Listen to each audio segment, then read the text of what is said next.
555 Jacksonville. He's Hacker. I like a good serial killer documentary. He hasn't taken the pounding that wide receivers take. It's just a pound job, and guys are tired towards that 4 minutes. And he doesn't shy away from opinion. I would be lying to you if I said I had not heard things. They're like a bad rash. You hear a lot of things. Some are true, some aren't. It's Hacker After Dark on 1010XL. And a very good Friday evening to you, Jacksonville. A week-ending edition of Hacker After Dark right here, 1010XL 92.5 FM with Dylan Denmark. The Hacker Ryan Green with you. Glad you have decided to close out the week with us, the final week of Jaguar OTAs. They will have mandatory minicamp next week, and then that's it for the off season. We got about 5 weeks of downtime before training camp arrives at the end of July. The NFL preseason schedule is out. We are, today's June 7th, so 23:54. We are 55 days away from the NFL Hall of Fame game in Canton, Ohio, as we kick off the preseason.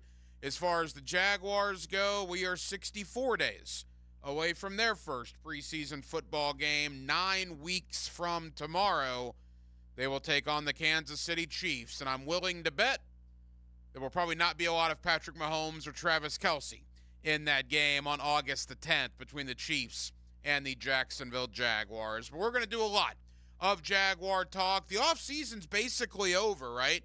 A lot of the veterans don't even have to come to minicamp next week, so we're going to kind of take a look back on the offseason.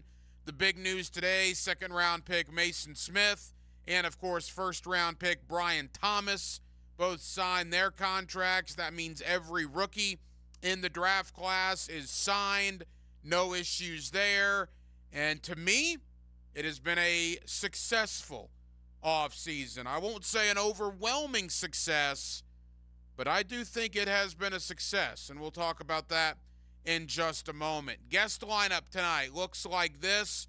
Our head coach here on Hacker After Dark is my buddy Dave Campo. You get him every Monday during the season. We get the head coach periodically during the offseason. Tonight is one of those nights. So Dave Campo joins me to recap OTAs and to preview minicamp. That comes up in less than 20 minutes. Also, a Hacker After Dark replay. If you missed it earlier in the week, my conversation with Anton Harrison earlier this week down at the Miller Electric Center. Really enjoyed talking to the Jaguars' second-year right tackle, Anton Harrison. So we will do that conversation coming up later on in the 8 o'clock hour. And our NFC East preview caps off tonight. We've made stops in Washington, in Philadelphia, in New York. Tonight we will go to Dallas. Michael Gelkin is one of our guys out in Dallas. He is with the Dallas Morning News, as we will talk CeeDee Lamb, Dak Prescott, Micah Parsons, and the Dallas Cowboys. So we're absolutely jam-packed. We're with you till 10 o'clock, and we are certainly glad you are with us. Every night here on Hacker After Dark, we give you a big deal of the night.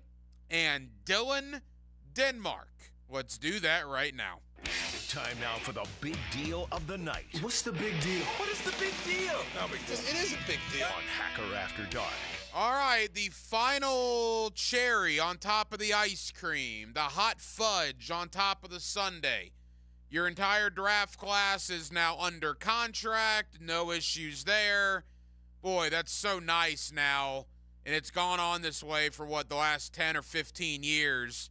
Remember when you would have holdouts going a week, 2 weeks, 3 weeks, a month long with these rookies just getting astronomical deals before they played a down in the National Football League? Well, that's no longer the case with essentially what is a slotting system. They know exactly what they're going to get, so you avoid the holdout nonsense.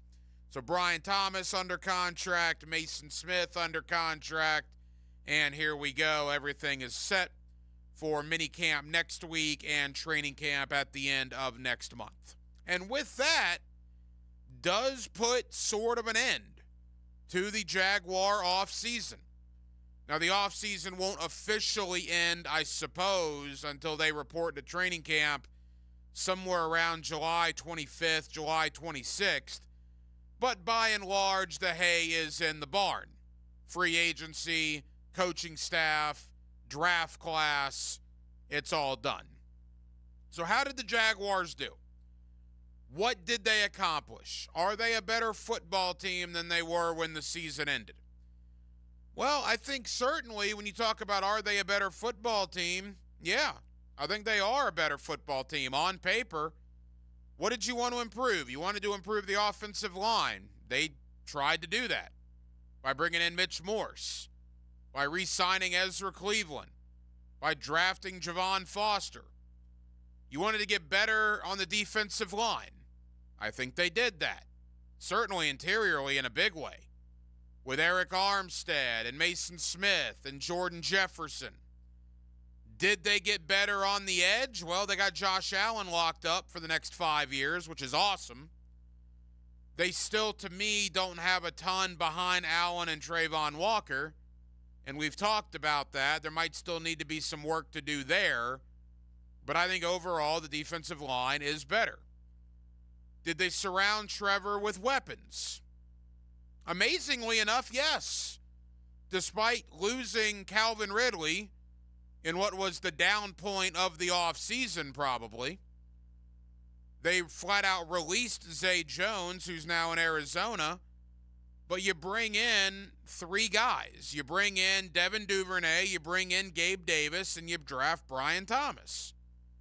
So now with Christian Kirk, Brian Thomas, Gabe Davis, Devin Duvernay, Evan Ingram, Travis Etienne, I think you're every bit as good on paper as you were going into last year, if not better. Remember this, and this is something to keep in mind.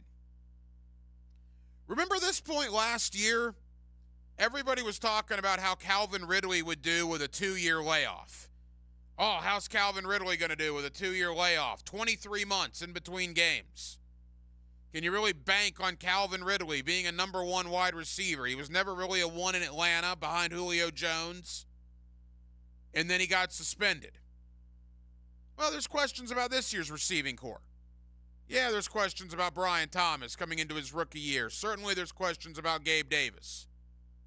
Very similar questions to what was being wondered aloud about Calvin Ridley last year. Questions in June tend to get answers in September and October. Unfortunately, we have to wait for that. Trevor Lawrence, there are questions about him coming into the year. But I go back to what I talked about earlier this week. Last 2 years, 8,000 yards passing, 46 touchdowns, 22 interceptions, completing 66% of his passes. Those are good numbers. They're not great. They're not generational, but they're good. If Trevor Lawrence goes out there and gives the Jaguars 4,000 yards this year and averages 23 touchdowns and 11 picks like he's done the last 2 years, I would take that. The offense, very similar to last year, is going to come down to that offensive line. Your offense is only as good as your offensive line. You can have the greatest quarterback on the planet. You can have the greatest skill position on the planet. None of it matters if you can't block. And the Jaguars put a lot of eggs in the basket of Mitch Morse. They put a lot of eggs in the basket of Ezra Cleveland being here for an entire offseason. And they put a lot of eggs in the basket of a guy like Brandon Sheriff being able to stay healthy at this point in his career. I think you're fine at tackle. I have no issue with Cam Robinson. I have no issue with Anton Harrison. In fact, I like Anton Harrison an awful lot. Can the middle 3, Ezra Cleveland, Mitch Morse, Brandon Sheriff, can they block for Trevor? Can they block for Travis Etienne? Can they open up holes? Can they allow Trevor time to find Thomas, Davis, Ingram, Duvernay, Kirk? That's the question. Last year, that question was answered, and it was a very negative answer. The Jaguar offensive line wasn't any good last year. And man, did the offense suffer. To me, the Jaguars have as much skill, talent, if not more, this year than they did a year ago, but it's the same question. Is the offensive line better? Well, we'll see. Defensively, a brand new coaching staff, a brand new coordinator. I like what they've done up front. The linebackers, Oluwakin got paid this offseason.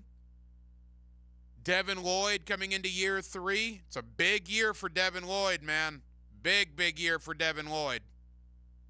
You get Ventrell Miller back from injury. You still got Chad Muma. The secondary is probably the biggest question. Is there enough at corner behind Tyson Campbell? Will Ronald Darby have another good year like he did in Baltimore a year ago? And then which of the young guys will emerge? The rookies, Jarian Jones, DeAndre Prince, the second-year guys, Eric Hallett, Christian Braswell, the third-year guys, Monteric Brown, Gregory Jr. Of those 6 guys, you probably need 2 or 3 of them to emerge. Safety position, I'm intrigued. You got 5 pretty good safeties on this team. If you combine the special teams aspect with Andre Sisco, Antonio Johnson, Darnell Savage, Andrew Winger, Daniel Thomas, you could do a lot worse than that, man. You could do a lot worse. So, are the Jaguars better now, in the middle of June, as the offseason comes to an end, than they were when the offseason started in January? I would say yes. On paper, they are better. Did they address the positions of need that you, the Jaguar fan base, wanted them to address? Offensive line, defensive line, defensive coaching staff. Yeah, they did address that. Did they address all of them? No. But they did address some of them, if not most of them.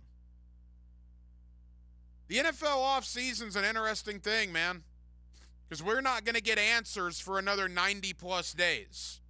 It's all speculation. It's all anticipation. It's all your gut feeling, your opinion.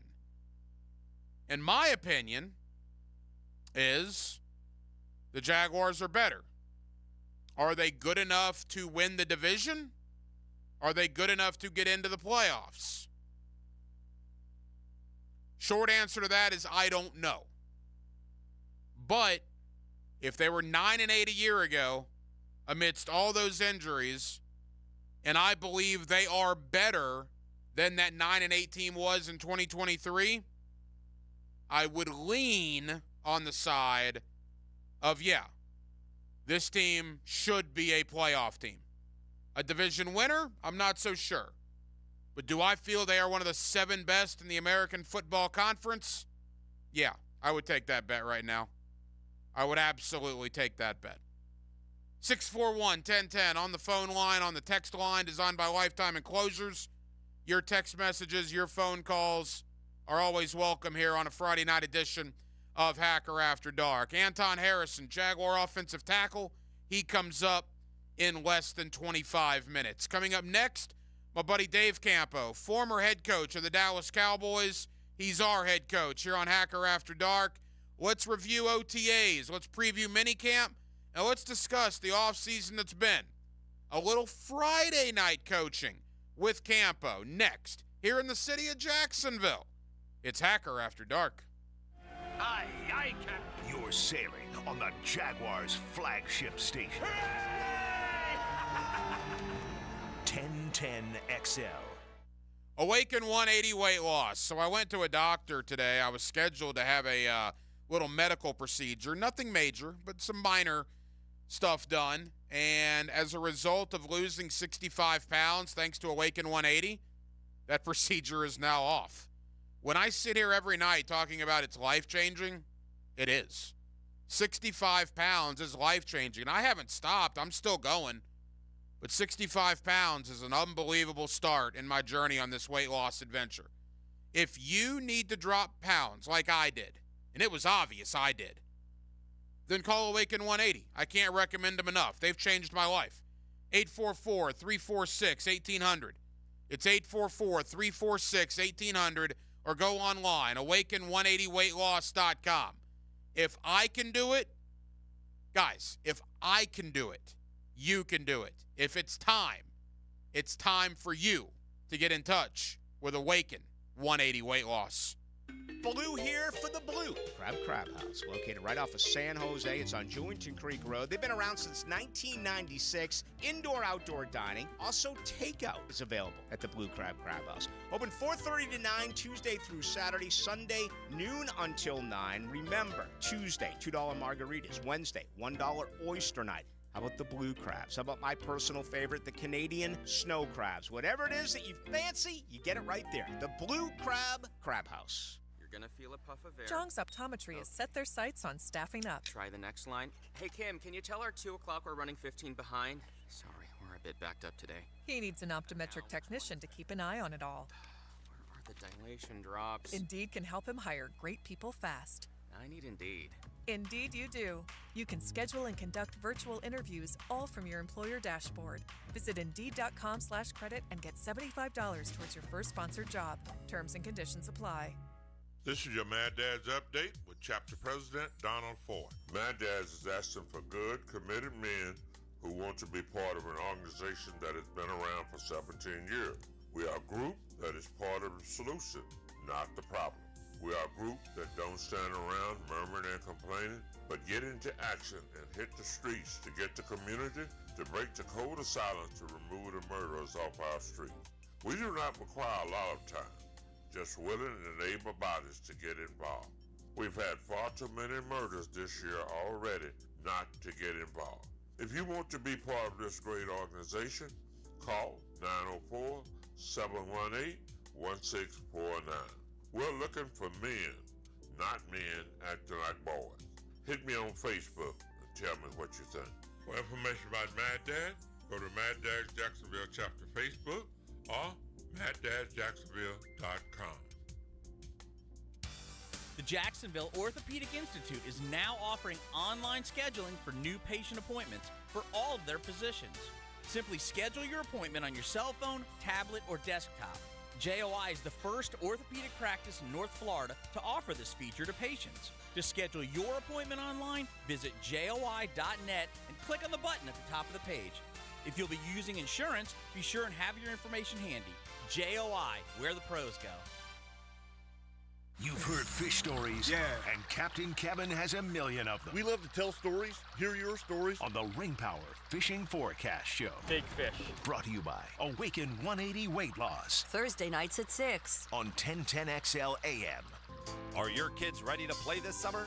Come check out the Y. Summer is a time for kids to explore new things and expand the limits of their imagination.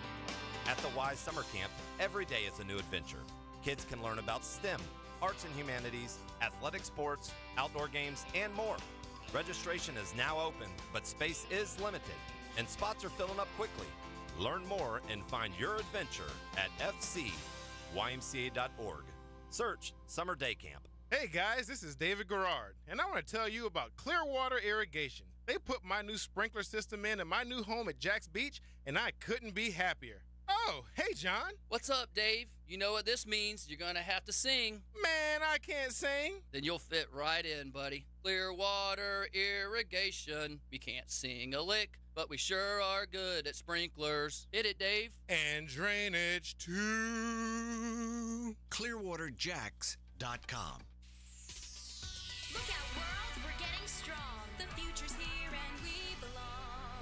She can STEM, she can do more. Like build a rocket and watch it soar. Or clean the oceans and make the world a better place. Oh, she can STEM, so can you. Find a cure, invent something new. There's no challenge in the world that she can't face. She can STEM. Learn more at She Can STEM. A message brought to you by the Ad Council. It's the coolest week to save during the summer fan sale at First Coast Lighting and Fans. Buy one fan, save 10%. Buy two, save 15%. Buy three or more and save 20% off all fans at First Coast Lighting and Fans. Showroom near the Avenues. Instant Keys. You don't have to go to the dealer. Instant Keys comes to you. For lost or broken keys or nearly any make and model of vehicle, call 722-1111 for Instant Keys locksmith service. 1010XL is presented by Farah & Farah, exclusive injury law firm of the Jacksonville Jaguars. Protecting you and your family. Call 396-5555. Jacksonville. Let's ring up another guest on the All-Pro Roofing phone line.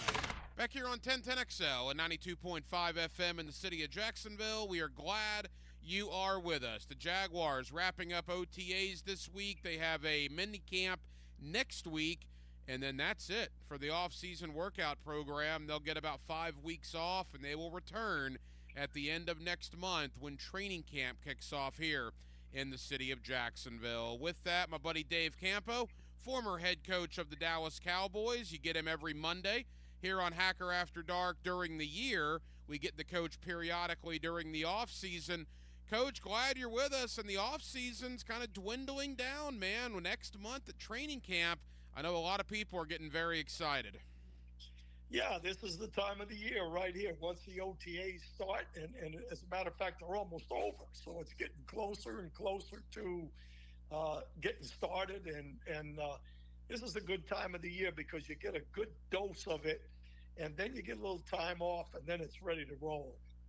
Now, you and I haven't spoken on air since OTAs began. Obviously, I've seen you out there the last couple of weeks. But what have you learned? Actually, for starters, from a head coaching perspective or a coaching perspective in general, what do you try to accomplish with OTAs, Coach? What is the basis for those?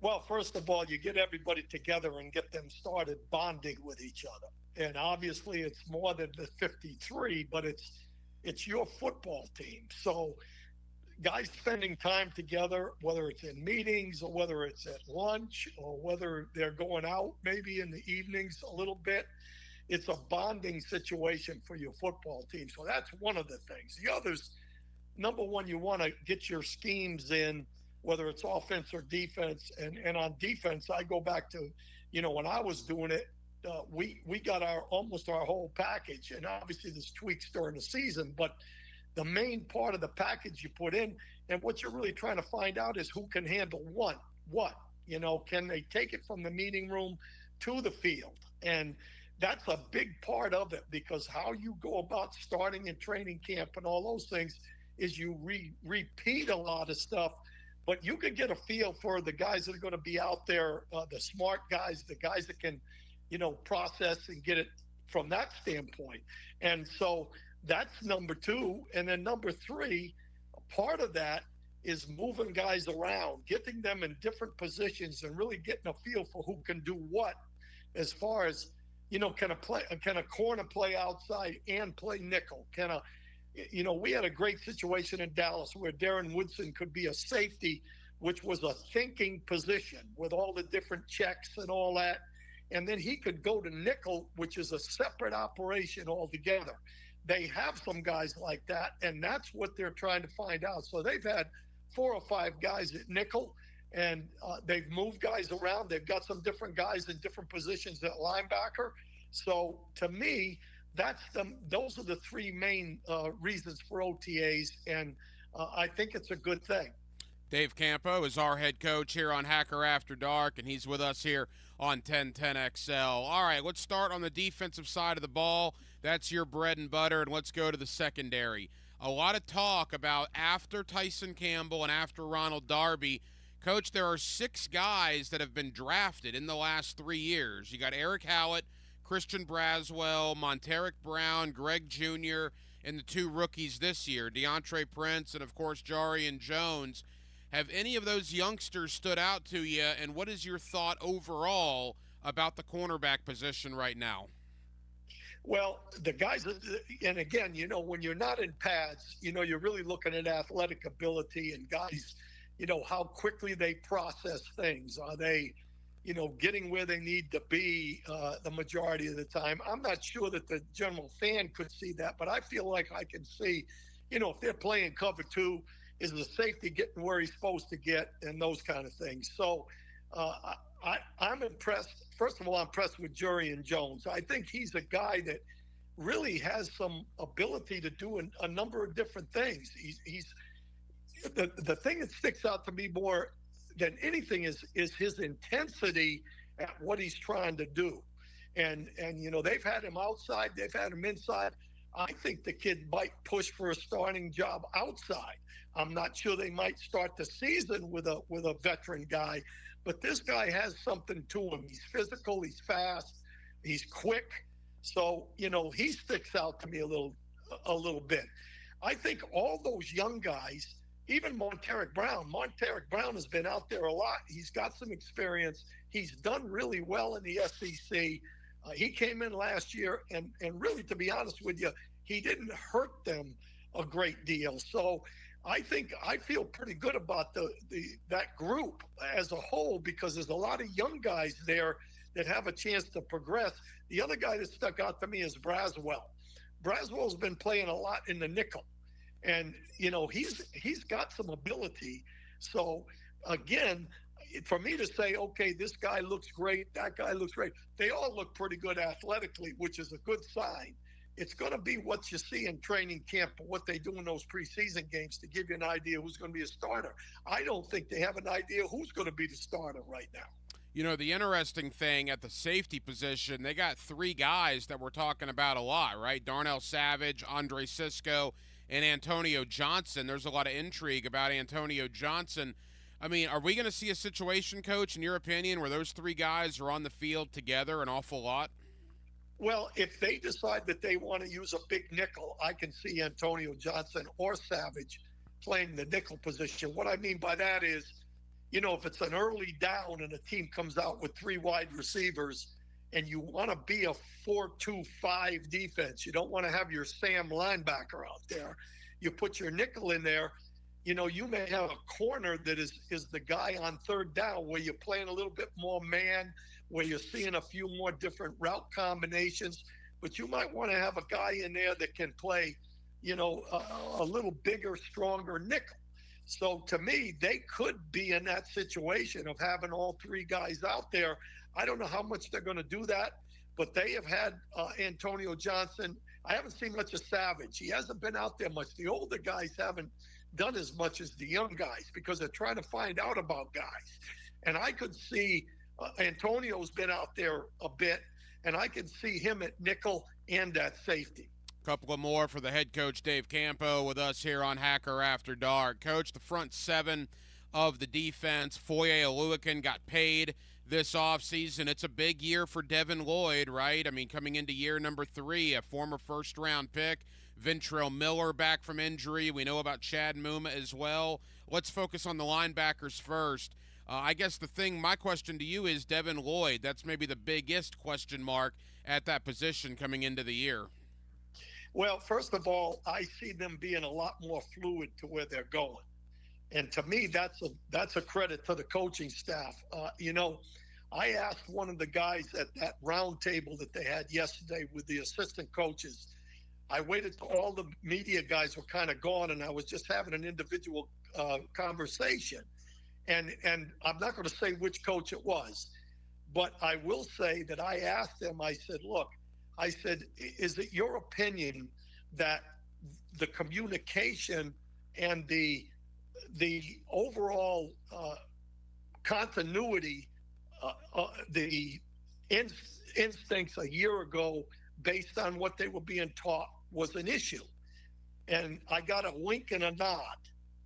So, in my opinion, this coaching staff, and when we talk about those guys in a minute, which I assume we're going to, the coaching staff, the one thing that sticks out to me more than anything else is their ability to teach.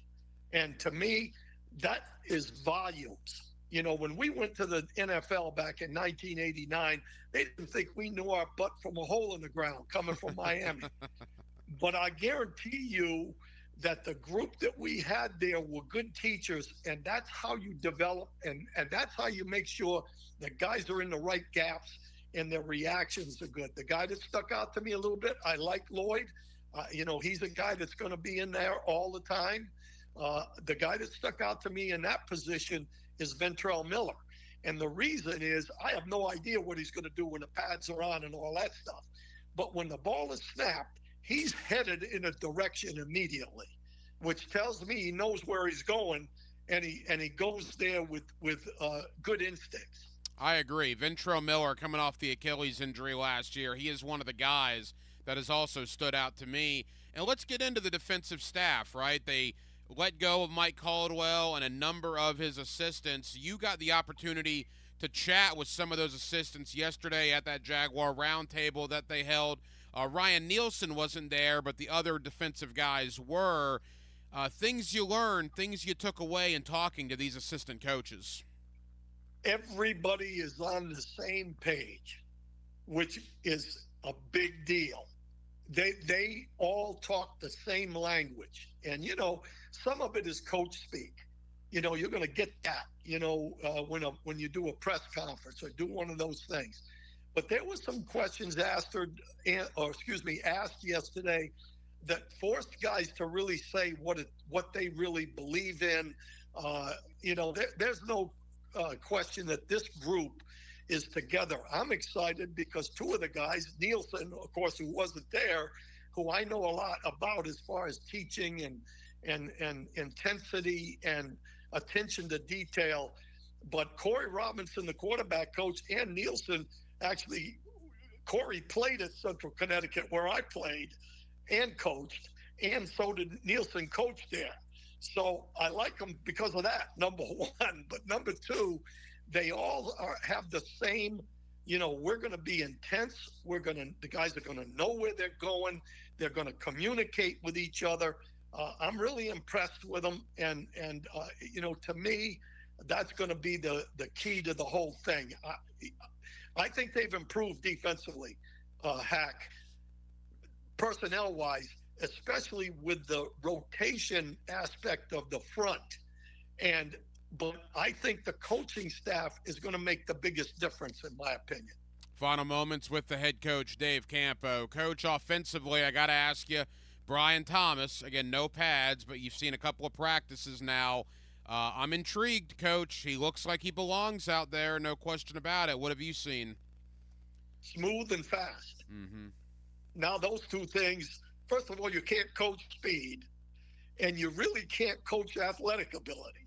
Those two things you can't do anything about. He has no problem catching the football. Now it's going to come down, and I'm hearing from everybody that the kid is smart and that he's going to know what he's doing. So that and those three things usually bode well.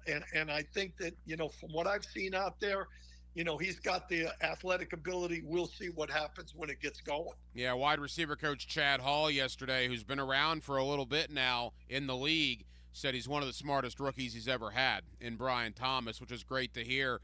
I'll tell you this, Coach, too. 17, Evan Ingram, that guy's all over the field out there. The practices I've been to, every time the ball is thrown at Evan Ingram's direction, something good is happening. I mean, I thought he was fantastic last year. Boy, I think he might be even better this year. And he's got the attitude.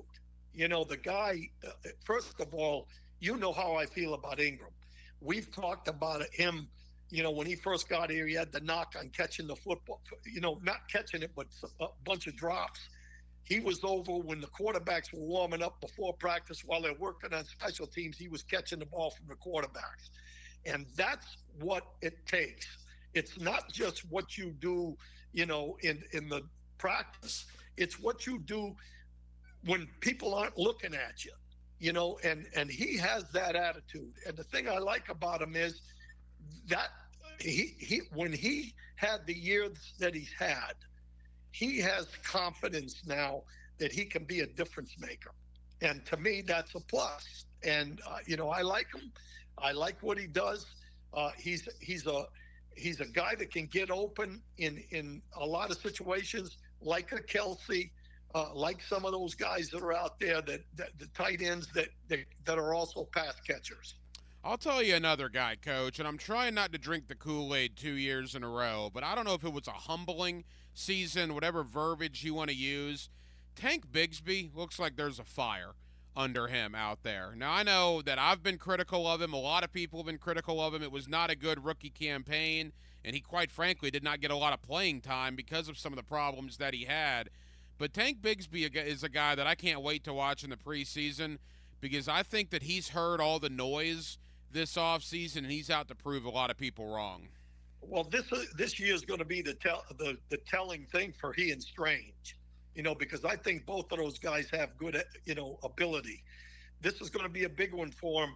It's kind of hard to tell a running back. You know, I thought he looked great in training camp last year, but it's really the mentality. And I think you can work on fumbling. I think you can work on those things. I think you can work on having a guy understand that every single play you have to be totally focused. And I think drops come a lot of times, things that fumbles, things like that come when a guy's not totally focused in that particular moment. So I'm excited to see him. I'm excited to see Strange. I think both of those guys have got talent. Everybody's been kicking their butt for a year now because they really haven't done a whole lot.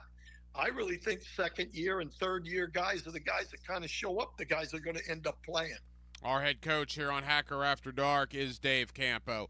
Coach, as we say goodbye, and I hate to end on a note like this, but certainly the Dallas Cowboys, you being a former head coach out there, lost an all-time legend earlier this week, a man you coached, and the great Larry Allen, a Pro Football Hall of Famer, an 11-time Pro Bowler. First off, I'm sorry for your loss. Obviously, I've seen the reaction of some of his teammates. Just your thoughts on Larry Allen, gone at the age of 52. Well, I can tell you it was a real downer. As a matter of fact, when I first heard about it, I'd just come off the OTA practice field of the Jaguars. And when I'm close to the field, I'm feeling pretty good inside. And I get in the car and I look at the phone and there it is. And it was a shocking moment. Larry was really a character from the standpoint that he may have been, in my opinion, he is the best offensive guard to ever play the game. He might be the best offensive lineman to ever play. But more importantly than that, he always had a smile on his face. And I asked him one time why you're always smiling. He said, because I want to knock the smile off the guy that I'm going against. He was a gentle giant off the field, humble. Coming from Sonoma State, he was a humble guy, kind of a quiet guy.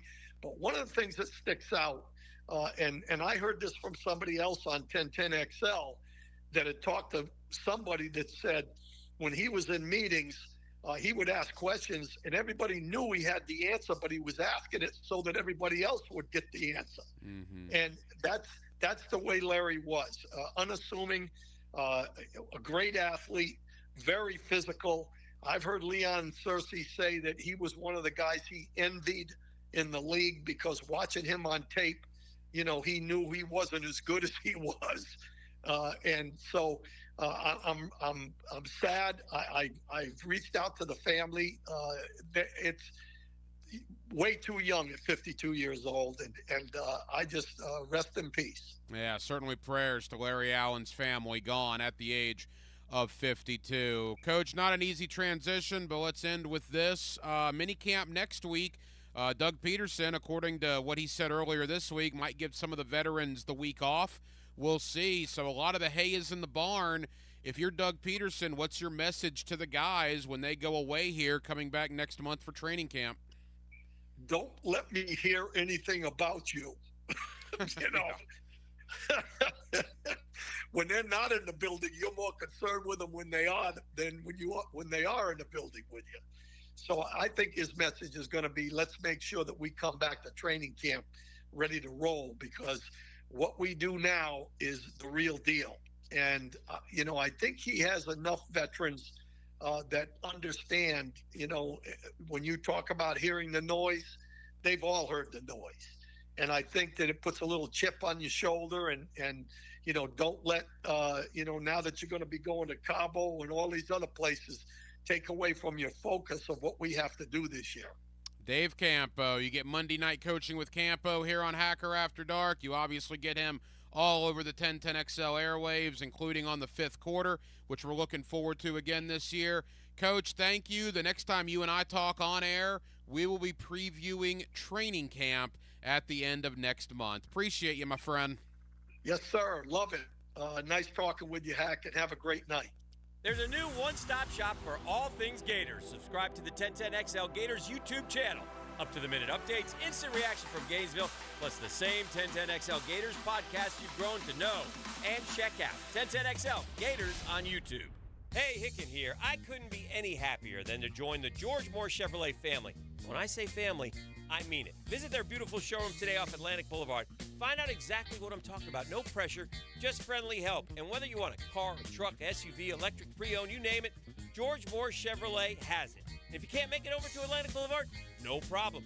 MooreChevy.com is easy to navigate as any site you will try. It's never been more easy to use. George Moore Chevrolet. Together, let's drive. I know you want maximum equity from your home, but you're not quite sure how when it comes time to sell it. I'll tell you how. I'll give you two hows, Chad and Sandy. More on that in a second. It's a tougher market now. It means it's crucial to hire the right agents to sell your home to maximize price, and we have been telling you now for years, and why I'm recommending Chad and Sandy Newman at chadandsandy.com. They've got the plan and experience to sell your home fast for maximum cash. No required costly repairs. Pick your move date. There are no long-term contracts. You can cancel at any time, but most importantly, Chad and Sandy guarantee your home sold at an agreed-upon price and deadline, or they will buy it. Take Mary in Panther Creek. My dream was to move from my Panther Creek home into a new Del Webb Sweetwater home closer to my family. Chad and Sandy made it happen. They sold my own home in just 14 days, plus they helped me get into my new dream home at the same time. Call the Jacksonville experts I trust and recommend. Call Chad and Sandy at 414-6200, 904-414-6200, or chadandsandy.com. How nice would it be not to worry about your AC unit for 10 years? What? Vaughn's Heating and Air, standing by their units for 10 years. Imagine not having to think about your AC unit for a decade. Vaughn's 10-year warranty covers the parts, labor, and refrigerant. Basically everything. No fictional problems that will cost thousands. This is legit. An AC unit with no repair costs. Wouldn't that be nice? So remember, if your AC unit won't turn on, just call Vaughn's. That's Vaughn's Heating and Air. When you're hungry for midday sports talk, share a table with Helmets and Heels. It's a bad idea to travel on an empty stomach. Mia, Lauren, and Taylor. We like hungry. Switched on by First Coast Lighting and Fans. Noon to 2 weekdays on 1010XL. Hi, this is Dave Barker. Multi-unit hair grafting is now available at IHRS and can give you 3 times more hair in one procedure over a traditional hair transplant. Multi-unit hair grafting gave me more hair in one procedure and within my budget. You can grow your hair back with this exclusive new procedure. Call for a free evaluation. Call IHRS 904-777-IHRS 777-IHRS 777-4477. Here's your 1010XL community calendar of local events and nonprofit groups helping people here at home.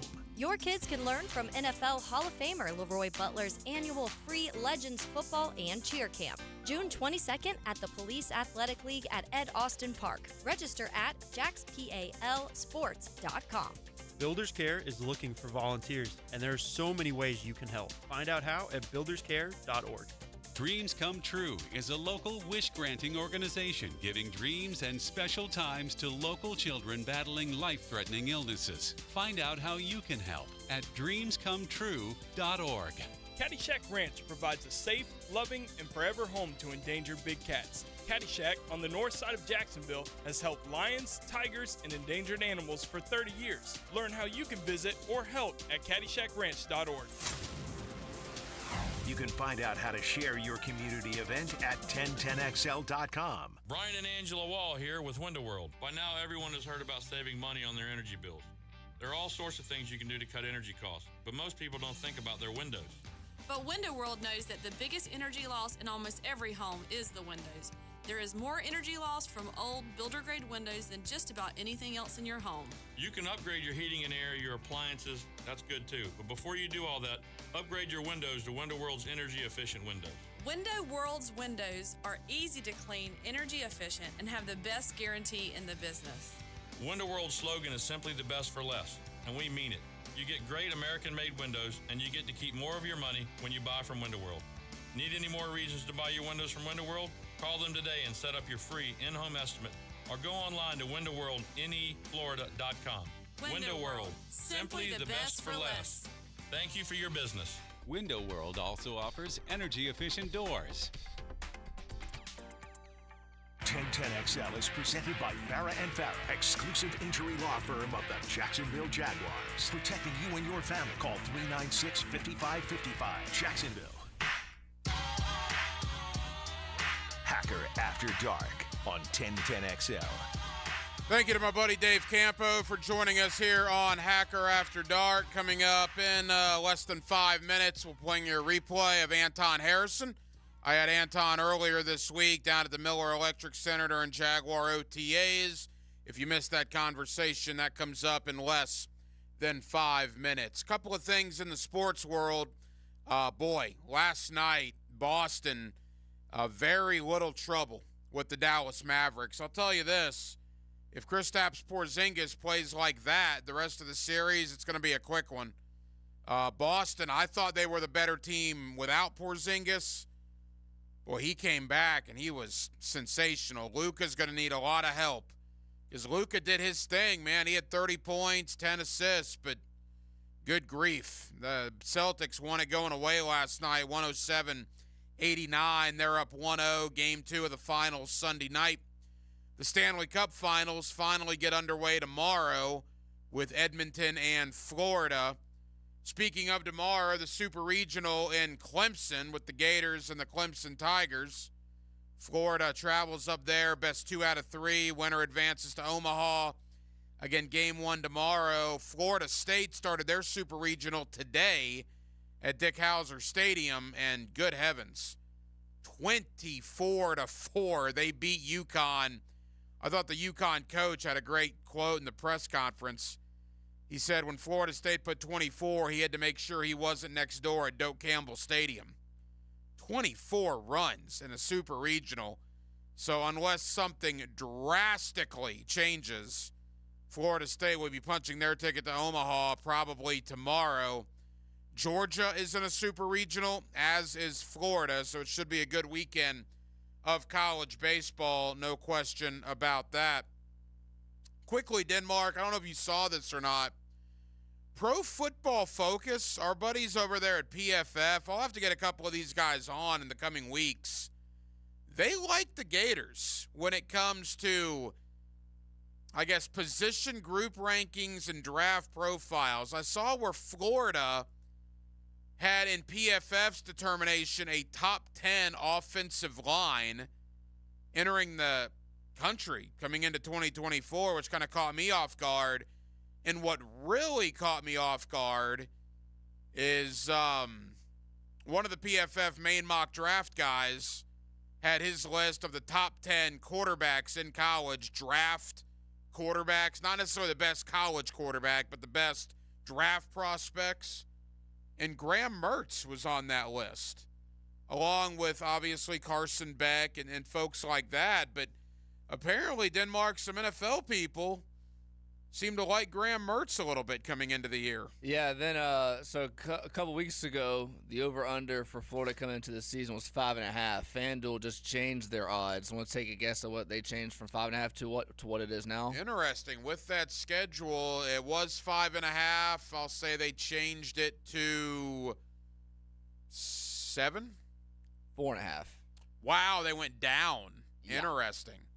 And that's okay. I was thinking they'd go the other way because it seems like Florida's getting some love when it comes to draft prospects and whatnot. I would take 4.5. I would think that's easy money, to be honest. I just want to know why they changed it, because they're not just changing that on a whim. They know information about something that they didn't know before for them to go that low. Well, if FanDuel is saying over under 4.5, I mean, they're basically saying Florida is going to lose every toss-up game. They're going to beat Samford. That's 1. I think they split Miami and A&M, and maybe that's wishful thinking, but I think that minimum they split that. I think they split Kentucky, Tennessee, too. And look, I mean, we all know what's coming up after Georgia, but UCF at home, at Mississippi State, I don't know. 4.5 to me seems low. To me, that might be an easy bet. I might have to head on over to FanDuel and investigate that a little bit.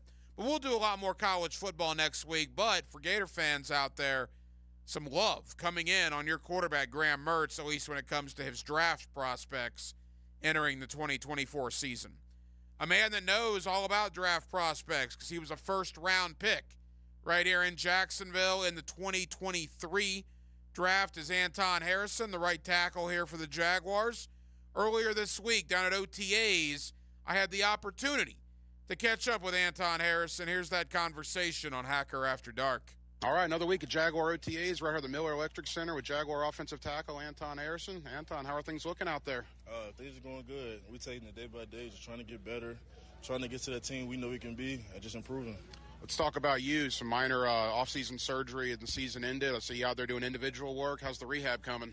It's real good. We're real close to being cleared to go, so I'm happy about that. Just trying to do everything I can on my side to get there. Year one compared to year two, where you were in June 2023 to now June of 2024, it's got to be night and day, correct? Definitely. I said my main thing is that confidence. Confidence is different. Just going through that first season, knowing, because coming in, I knew what I can do. I knew what type of player I was, but actually going out there and proving it, I feel like I've done that a little bit, and I just got to grow on that to really show everybody who I really am. You know, and I know you hear probably some of the talk. The talk with consensus was Anton Harrison was pretty good last year. I mean, what was your thought about your performance?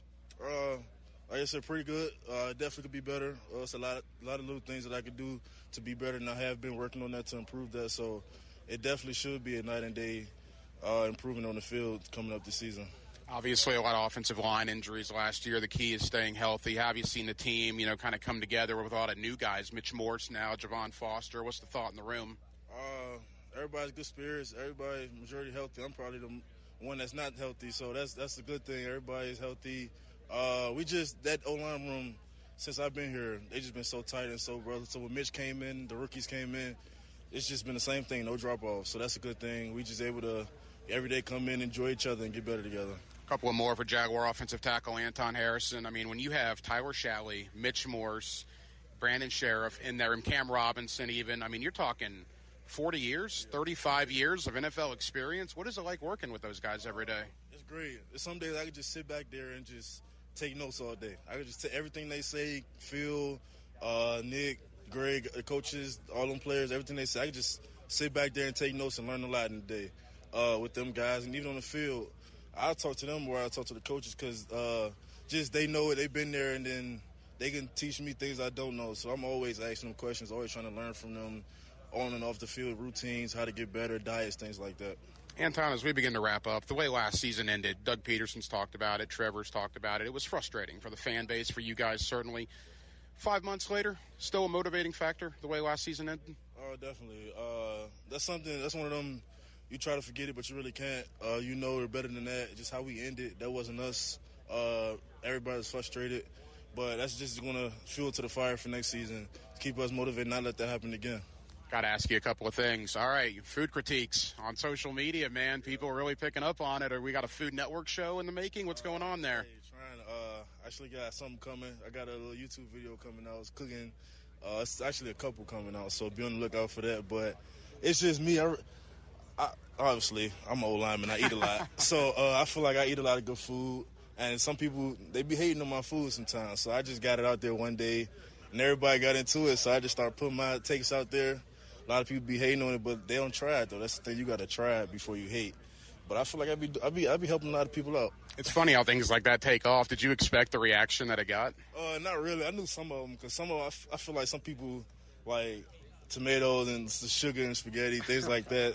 I feel like some of them were, but not how I expected it. Well, follow Anton Harrison on Twitter for all your ingredients takes here. Final question. OU, man, SEC. What are your thoughts about joining the Southeastern Conference for your alma mater? It's definitely big. I feel like SEC, definitely a different conference. But I feel like if we do what we need to do, we can definitely compete in that conference. Obviously, it might be some growing pains here and there. I know it's a lot of changes. I know when I went up there for the spring game, I barely knew half the team, and I've been gone for a year, so it's kind of hard for me on the outside to tell. But I got faith in my boys. So, Anton, best of luck, man. We'll be watching. Thank you. There you go, Anton Harrison. Again, thank you to the Jaguars PR staff for hooking that up for us here on Hacker After Dark. Every time I talk to that guy, I get more and more impressed. Not only is he a good player, but I think he's going to be one of the leaders of this team. I think a year or two down the line, we're talking about Anton Harrison as one of the faces of this Jaguar organization, of this franchise. I am absolutely sky high on the potential there of Anton Harrison for the Jacksonville Jaguars. 1 hour down, 1 hour to go. Coming up in the 9 o'clock hour, we will go to Jeff Kerr, CBSSports.com. He's one of my guys when it comes to the National Football League. We'll talk Jaguars. We'll talk AFC South. We'll talk big league-wide issues as well with Jeff Kerr as OTAs wrap up and the offseason wraps up for a majority of teams. In fact, only a handful have minicamp next week, so Jeff Kerr comes up later on. Also, our NFC East preview wraps up. We've made stops in Washington, in New York, and in Philadelphia. Tonight, we will wrap with the Dallas Cowboys. Our guy in Dallas is Michael Gelkin of the Dallas Morning News, as we'll talk Dak Prescott, we'll talk CeeDee Lamb, Micah Parsons, Mike McCarthy, hot seat, Zeke Elliott's return. There's a lot going on when it comes to the Dallas Cowboys. That's all coming up here in the 9 o'clock hour on a Friday night edition of Hacker After Dark with Dylan Denmark, the hacker Ryan Green with you. Jacksonville, we're glad you're with us. It's 1010XL, and it's 92.5 FM.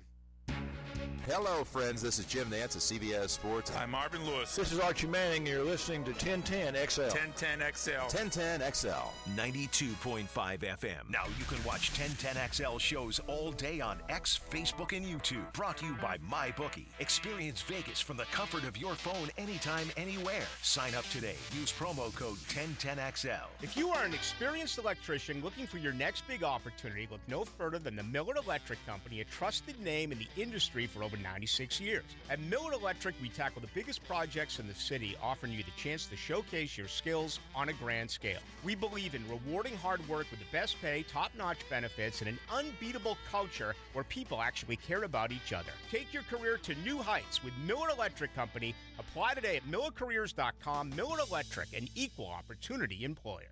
Let's go!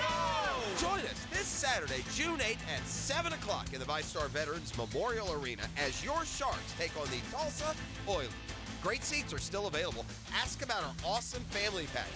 4 tickets, 4 food or merchandise vouchers, and a $25 Al's Pizza gift card. Get yours today. Call 904-621-0700 or visit jacksonsharks.com. The Shark Tank is having a luau. So break out your flip-flops and grass skirts and come join us. Check out the Polynesian dancers and learn the hula at Shark Fest, our pregame party. The first 1,000 fans will get a free leg. It's going to be a totally tubular night. Jacksonville Sharks, Tulsa Oilers. That's Saturday, June 8th, 7 o'clock. For tickets, call 904-621-0700 or visit jacksonsharks.com. That's 904-621-0700 or jacksharks.com. Let's go! Let's go! Did you know DuckDuckRooter is the area's go-to plumber? A 5-star Google-rated company, DuckDuckRooter can take care of all of your plumbing repairs and upgrades. Need to switch from septic over to city sewer? Call the Duck. How about water heater repairs and replacement? You're just a duck away, or call away, for DuckDuckRooter Plumbing and Septic Services. When you're stuck, call the Duck. 904-862-6769. WJXL AM Jacksonville Beach. WJXL FM Jacksonville Beach. Matt Hayes here for Leonard Truck Outfitters. The Southeast's biggest truck accessory and trailer company is opening their newest location on Beach Boulevard.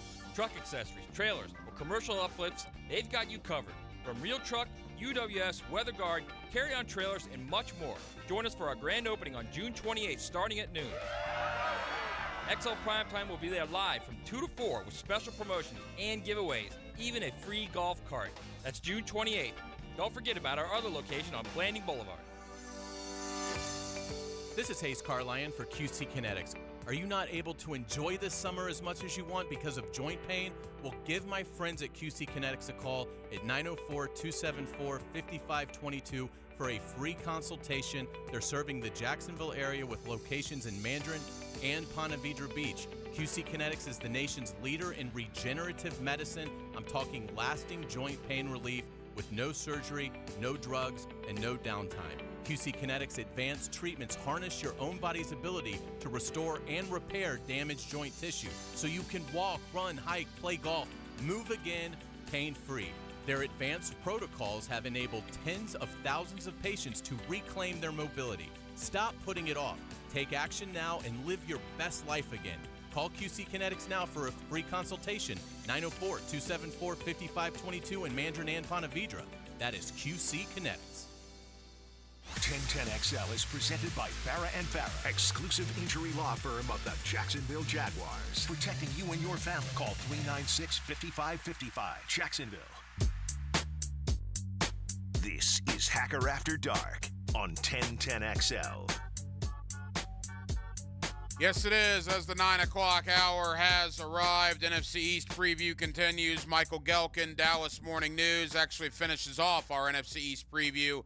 That comes up in less than 10 minutes. Next week, by the way, it's all about the AFC North. We're doing one division per week leading up to Jaguar training camp. So next week, we will make stops in Baltimore, in Cleveland, in Cincinnati, and in Pittsburgh. And I probably think right now that's probably the best division in football.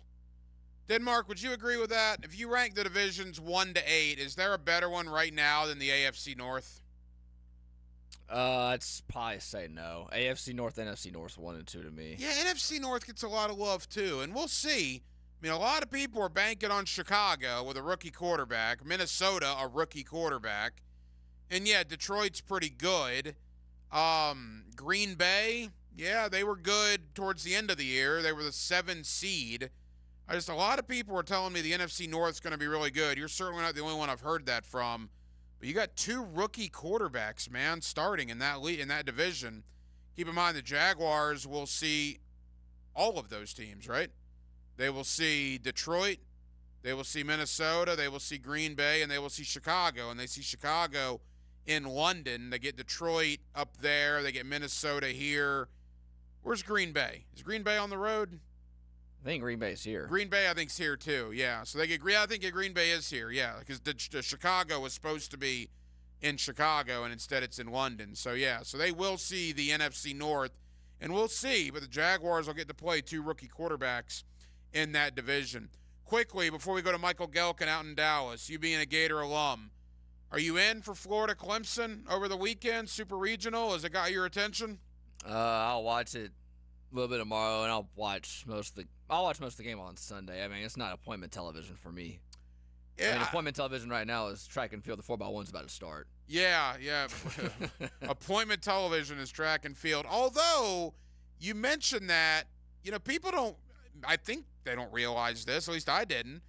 The Olympics is like 6 weeks away. Yeah, the Olympic trials are like 2 or 3 weeks away. Right. I mean, like the Summer Olympic Games are end of July, beginning of August. I mean, it's. By the way, real quick, you see they're having the swim trials at the Colts Stadium. Oh no, I did not see that. Yeah, look up a picture. It's weird. Is it going on right now? Yeah, like they've already got it set up. Oh wow, interesting. Yeah, no, get into it. Summer Olympics, less than 2 months away. All right, Michael Gelkin, Dallas Morning News, wrapping off our NFC East preview. He's next. Friday night, Hacker After Dark, 1010XL, 92.5 FM. I think we're ready for a tournament. We are so flippin' good. Attention, Googans. Come drive, drop, and dink with The Drill Friday, June 14th. That's our first tournament. At the Fruit Cove Recreation Club. Cash prizes, free swag, beginner's clinic, and Jeff E.T. and I in an exhibition match. It looks so easy. Go to thefruitcove.com and click on the 1010 flyer. To sign up your men's, women's, or mixed team, that's thefruitcove.com. We are so good at pickleball. Sponsored by good friends at Injury Care Centers and Renewal by Anderson Windows and Doors. Hacker here, and I just got back from a cruise to the Caribbean, and it was incredible. I actually saw a few folks from Jacksonville who recognized me, and did they want to talk sports? Nope. They complimented my weight and how I look so different after dropping 65 pounds with Awaken 180 weight loss. I even had strangers that overheard some of those conversations that started asking me about Awaken 180. I took some fantastic pictures with my family that I would have otherwise avoided because of my weight. If you're overweight, you know what I mean. I knew I was going to go off the program for a bit because, hey, I deserved it. But my Awaken 180 coach had my back. She showed me how to take a break for 9 days and not put all the weight back on. It was easy. I ate all sorts of food, but the difference? I didn't keep going back for seconds and thirds. My body didn't need it. The kicker? I didn't gain a single pound because my metabolism is on fire. If you want a program that works and coaches that understand, do what we all did and go to awaken180weightloss.com. Blue here for the Blue Crab House, located right off of San Jose. It's on Jewington Creek Road. They've been around since 1996. Indoor-outdoor dining. Also, takeout is available at the Blue Crab House. Open 4:30 to 9, Tuesday through Saturday. Sunday, noon until 9. Remember, Tuesday, $2 margaritas. Wednesday, $1 oyster night. How about the blue crabs? How about my personal favorite, the Canadian snow crabs? Whatever it is that you fancy, you get it right there. The Blue Crab House. Is your roof ready to weather the storm? Don't take chances with your home safety. Trust the experts at Universal Roof and Contract. Get peace of mind knowing your home is protected from the elements. They'll ensure your roof is in top shape to handle anything Mother Nature throws its way. Right now, get 10% off a re-roof or repairs, plus a free wind mitigation with a full roof replacement. Call 855-ROOF-HELP or click universalroof.com to schedule your free roof inspection. License number CCC 057165, CBC 1258484. Imagine waking up this time next week and being 100% debt-free from credit cards, car loans, and personal loans. Hey, Prosser here. Loan Pronto's Equity Express line of credit can make it happen. Homeowners are turning their home equity into cash almost instantly. With Loan Pronto's AI-based system, you can get approval in about 10 minutes with almost no documentation, no appraisal, and no hassle. You can get hundreds of thousands of dollars out of your home. Use that money to pay off all your other loans. The average homeowner saves over $850 a month doing this. Listen, your home value's way up. You can use that to wipe out all those credit cards. Get some money for a home improvement. Literally hundreds of thousands are at your fingertips, and approval is just minutes away. So call now, 904-999-1508, 904-999-1508, or go to loanpronto.com. NMLS 1661781, subject to lender approval, equal housing lender. Hunters Know Patience is part of the game. Just got to keep hunting. Jeff Lageman, Captain Kevin Faber, and Captain Kirk Waltz on the Nimnit Outdoors Show. Presented by Duck Rooter Plumbing, Septic, and Air Conditioning. Saturday morning from 7 to 10 on 1010XL. Let's go! Join us this Saturday, June 8th at 7 o'clock in the ViStar Veterans Memorial Arena as your Sharks take on the Tulsa Oilers. Great seats are still available. Ask about our awesome family package. 4 tickets, 4 food or merchandise vouchers, and a $25 Al's Pizza gift card. Get yours today. Call 904-621-0700 or visit jacksonsharks.com. Shark Tank is having a luau, so break out your flip-flops and grass skirts and come join us. Check out the Polynesian dancers and learn the hula at Shark Fest, our pregame party. The first 1,000 fans will get a free lei. It's going to be a totally tubular night. Jacksonville Sharks, Tulsa Oilers. That's Saturday, June 8th, 7 o'clock. For tickets, call 904-621-0700 or visit jacksonsharks.com. That's 904-621-0700 or jacksharks.com. Let's go! Let's go! Now those sound like some well-oiled machines. B&B Oil and Fuel works hard at being the most responsive, fast-moving, service-driven distributor of oil and fuels in our market. Time is money. You need fuel and lubricants to keep your business moving. You also need a partner who can move as fast as you do. We pride ourselves on our responsiveness to both the normal day-to-day and any emergency need that may come up. Only the best with B&B Oil and Fuel. Online at bb-oil.com. Does the building you go to work in every day need a little love and attention? Jason Parker here with Performance Painting. Great companies take great care of the buildings their staff and customers walk into every day. If the building you're in doesn't match the vision you have for your company, we can help. Go to performance-painting.com. Our highly trained team makes the difference. Quality coatings applied with pride. Performance Painting! Gonna feel a puff of air. Jong's Optometry has set their sights on staffing up. Try the next line. Hey, Kim, can you tell our 2 o'clock we're running 15 behind? Sorry, we're a bit backed up today. He needs an optometric technician to keep an eye on it all. the dilation drops. Indeed can help him hire great people fast. I need Indeed. Indeed you do. You can schedule and conduct virtual interviews all from your employer dashboard. Visit Indeed.com/credit and get $75 towards your first sponsored job. Terms and conditions apply. 1010XL is presented by Farah and Farah, exclusive injury law firm of the Jacksonville Jaguars. Protecting you and your family. Call 396-5555. Jacksonville. Let's ring up another guest on the All-Pro Roofing phone line. Back here on 1010XL at 92.5 FM in the city of Jacksonville. We are glad you are with us. We have taken a tour all over the NFC East this week with stops in Washington, Philadelphia, and New York. Tonight, the Dallas Cowboys. Boy, Dak Prescott, CeeDee Lamb, Micah Parsons. A lot of questions about contracts coming into the year. The return of Zeke Elliott to Dallas. And where do they stand in the NFC East coming into 2024? One of our guys out in Dallas is Michael Gelkin of the Dallas Morning News, and he's always kind enough to join us here on 1010XL in Jacksonville. Michael, how you doing? I'm doing well, Ryan. Thank you for having me. Hey, Michael, we always appreciate it. Know it's a busy time for you guys out there. All right, last year, the loss to Green Bay in the playoffs. Boy, you want to talk about just a Gordon Soley shot to the solar plexus for that Cowboy fan base and that organization. What has been the thought this offseason coming off that loss in the playoffs last year? Yeah, the initial way I heard the Cowboys digest that loss and where they needed to improve it was twofold. One, they need to run the football better on offense, and then two, they need to stop the run better on defense. So improving the run game on both sides of the ball was the defense. And then you fast forward to now, and you fast forward to what the Cowboys did in free agency, or what little they did in free agency. You know, it's kind of a stark situation. Financial limitations that the team had, they really didn't do a whole lot. They lost their starting nose tackle that game, Jonathan Hankins. Ozzie Smith, their first-round draft pick, nose tackle out of Michigan in 2023. He underwent shoulder surgery. He hasn't practiced at all this spring. He is expected to be ready for the start of training camp. But nonetheless, running back, they lose Tony Pollard.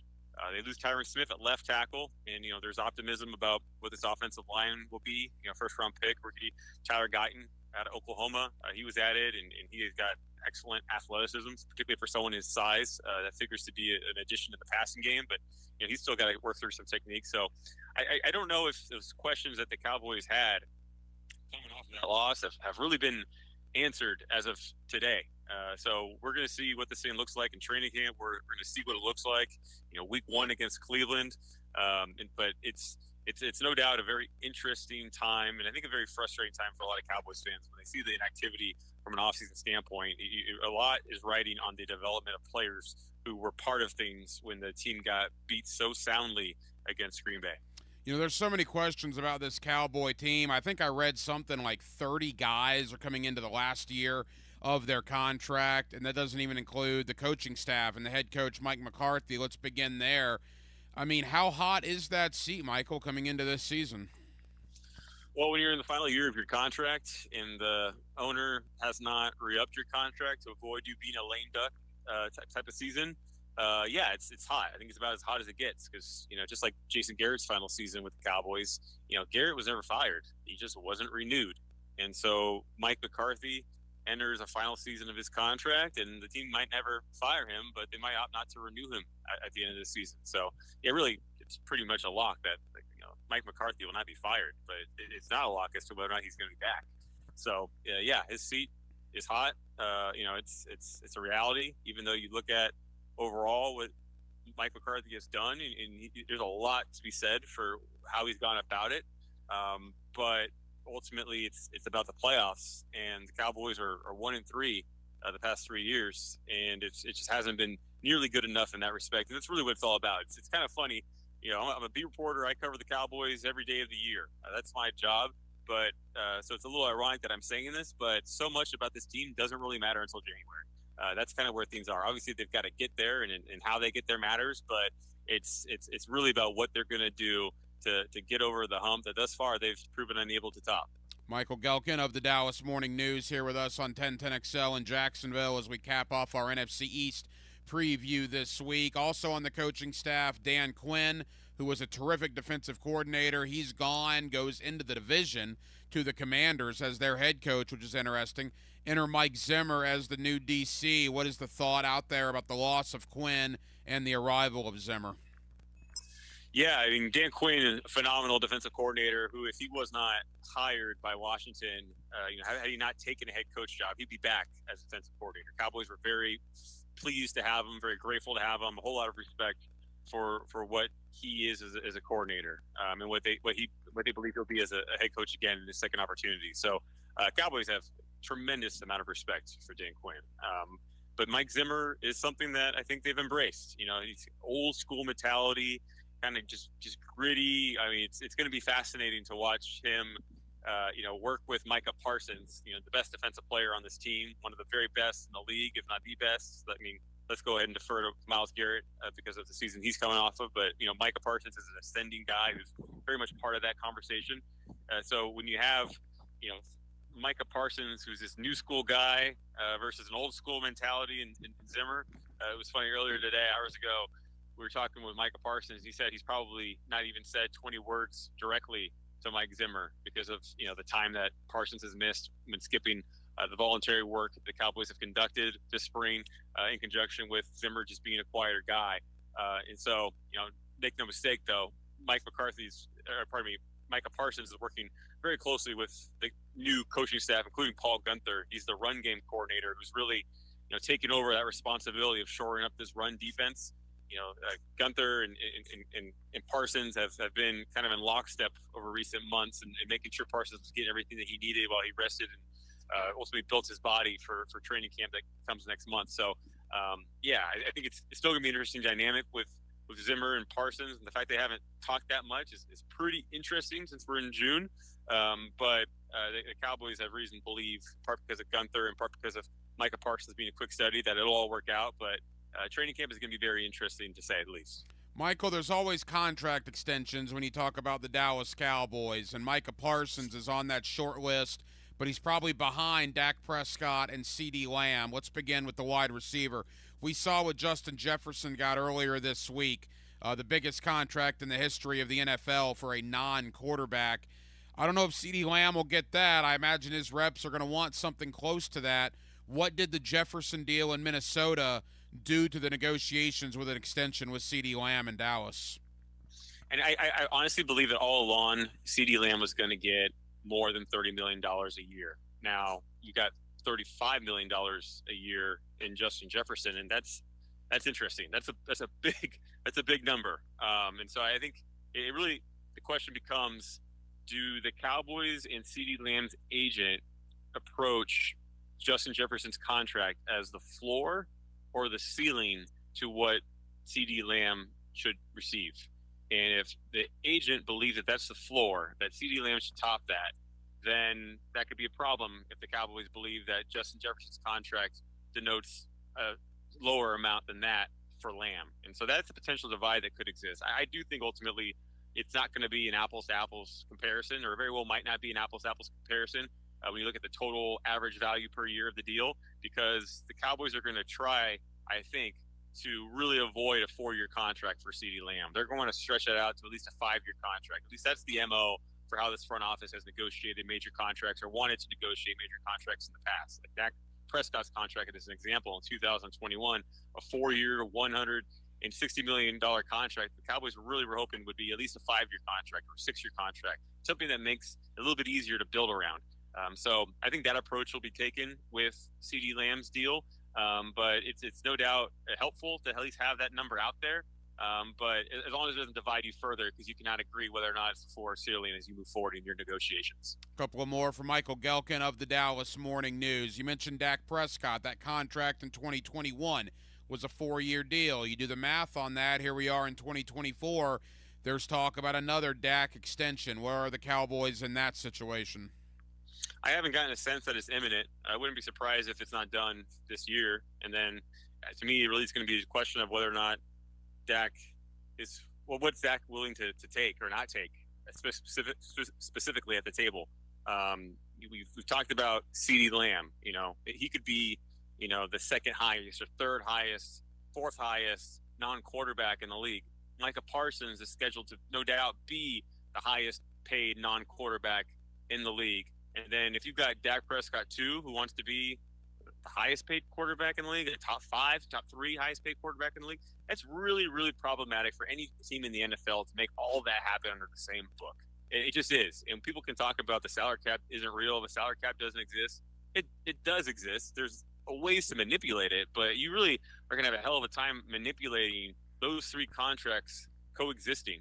And so, to me, how likely it is that the Cowboys can get all 3 done is really determined upon how willing Dak Prescott is to take less of the table. I only single out Dak for no other reason than, for Micah Parsons, this is his first non-rookie contract, the one that he's going to negotiate probably next year. For CeeDee Lamb, the one he's probably going to get done at some point in the weeks ahead, it's his first non-rookie contract. But for Dak Prescott in the 2021 aforementioned deal, he's been here before. He's got this money. And so at some point, you look around the league, a lot of quarterbacks in the NFL, as they get deeper into their career, take less and are willing to take less to build a team around them. And if Dak Prescott is not willing to take less, and you couldn't win these past 3 years when you had CeeDee Lamb and you had Micah Parsons and you had Dak Prescott all together healthy in the playoffs, and you couldn't do all that then, well, imagine trying to do it while they're being paid what they are being paid and you're building less around them. So I think it's a real question, a quandary that the Cowboys find themselves encountering, and it's going to play itself out over the months and into next year. But it's no doubt a problem, and they're going to have to iron it out. Yeah, never lacking for news there in Dallas, no question about it. Michael, as we start to wrap up here, Zeke Elliott returns to Dallas after 1 year in New England. Fan base, are they excited that Zeke is coming home? I think some are, but some, are probably a little bit more. There's always some nostalgia of what Zeke Elliott has meant to the Cowboys, what he's meant to the community, what he means as a teammate in the locker room and all that. But I think people are cognizant of the fact that he's, closer to the end of his NFL career than he is to the beginning. And he had, I think, some really, really positive moments in New England last year. I went back and rewatched all several hundred of his snaps, and there are moments there where you see, well, this is still Zeke that you're seeing. Maybe not the top line speed, maybe a little bit, less explosion, but, this is certainly a running back you can win with. But there is the caveat there that he was part of a committee. And so he's going to have to be a committee piece again here in Dallas, more so than he'd ever been before when he was last year for his initial tenure. So that's the mindset, is okay, Zeke in a dose, a less, a smaller dose than before. And when you've got, some of these other pieces like Rico Dowdle, you got Deuce Vaughn, you've got Hunter Luepke, it's going to have to be enough. But again, is it? I think a lot of people really expected the Cowboys to get a little bit more juice in their backfield. They opted not to this draft, and it could be something that really shows up in the season. If they can't get this run game going, it's going to be a major problem. So we'll see how it all shakes out. Again, it's still June. It's kind of what you always end up with, is we'll see. But again, just kind of end where we started. Run defense, run offense, those being the 2 key areas. It's hard to look at the backfield as it's currently constructed and say optimistically that the Cowboys have resolved the situation. Michael Gelkin, Dallas Morning News. Michael, as we say goodbye, I've talked to people all over the division this week. The consensus I've got, Philadelphia and Dallas, whatever order you want to put them in, and then there's a pretty good gap down to Washington and the Giants. Is that the way you see it? Yeah, that is. I would say that's a pretty fair consensus around the league, certainly among writers, that we'll see how much better the Commanders are going to be. It's clear that they will be better, but how much better with all those new pieces that can take time to come together, it's difficult to say. I think the Giants have had some really early draft picks that they, we'll see if they've hit on them entirely, but there's reason to think that this is a team with some talent, but just doesn't have a complete aspect to its roster just yet. And then you look at the Cowboys and the Eagles, who obviously won all kinds of games, all kinds of division success. I think it's fair to point those two as a top, and I'd have a tough time separating the two right now. Maybe I'll give it to the Eagles because it seems like every year the division winner changes hands. It's been an incredible streak of around 20 years where we haven't had back-to-back winners in this division. Michael, I hate to end on a bad note, but I got to ask, man. I mean, the Cowboys lost a legend earlier this week with the sudden passing of Larry Allen, 52 years old. His former head coach, Dave Campo, I do a post-game show with him here in the Jacksonville area. Just always raved about Larry Allen. We saw Emmitt Smith's reaction on social media. I mean, Emmitt was in tears. Just what's been the vibe around the Cowboy organization since the news came out of Larry Allen, the Hall of Famer's passing? Yeah, really, really, really sad.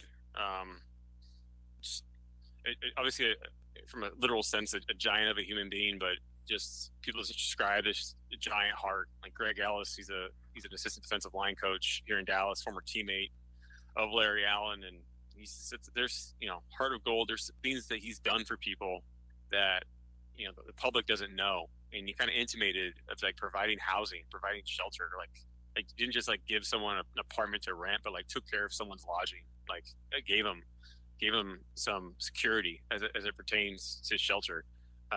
He didn't give any specifics beyond that. Felt like it wasn't his story to tell, but he wanted to give us that to help, allow a sense of just who this person was.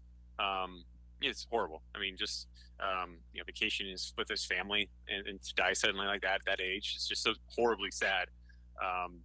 To honor him this morning, actually, the Cowboys, coaching staff, in the video team, they prepared a presentation of just clips from Larry Allen's, Hall of Fame career, just pulling and destroying, linebackers in the second level, or, chasing down a Saints linebacker to prevent a pick six, and, bench pressing 700 pounds. I mean, just these feats of strength and athleticism that are so rare in the game. I think when you think about like 90s football, at least for me personally, because I grew up in the, born in 87, I grew up in the 90s on the NFL, and, there's certain moments that you kind of remember watching, certain figures. You remember Barry Sanders and Broken Fields and what he would do, and just like, certain things that as a youth you just kind of like were astounded by. And I didn't grow up around Dallas, but growing up in even San Diego, I remember seeing Larry Allen at the Pro Bowl, or seeing him bench press 40 plus times at 225 pounds, and he was just this figure larger than life. And to see that he's no longer with us, it's just a horribly sad situation. You think about him and his entire family. Yeah, no question. Prayers to him and his family. One of the all-time best, an 11-time Pro Bowler, a first ballot Hall of Famer, one of the best O-linemen to ever play the game. May he rest in peace. Larry Allen gone at the age of 52. Michael Gelkin of the Dallas Morning News. Michael, thank you as always. I know you're busy this week with a lot of Cowboy duties out there. Appreciate you taking time out for us. We'll talk again soon, my friend. Looking forward to it. Thanks for it. Take care. When sports news breaks and you need to know, there's just one place you need to go. 1010XL, Jacksonville Sports Radio. Men, if you're suffering from erectile dysfunction or PE, Prime Men's Medical Center will get your sex life back in just one visit. Their painless, breakthrough medical treatments eliminate ED and PE. Here's a specialist in men's health. I'm Dr. Simovitz. Have Viagra or Cialis let you down? Prime Men's Medical Center offers the most effective treatments that eliminate ED and PE, with men lasting longer than ever. 98% of patients see instant results on their first visit. Prime Men's Medical Center's breakthrough treatments will restore your sex life regardless of age or medical history. Your consultation and first treatment are free. Plus, you'll see instant results in the office. Plus, qualified patients will have their testosterone checked free. Call 904-902-8222.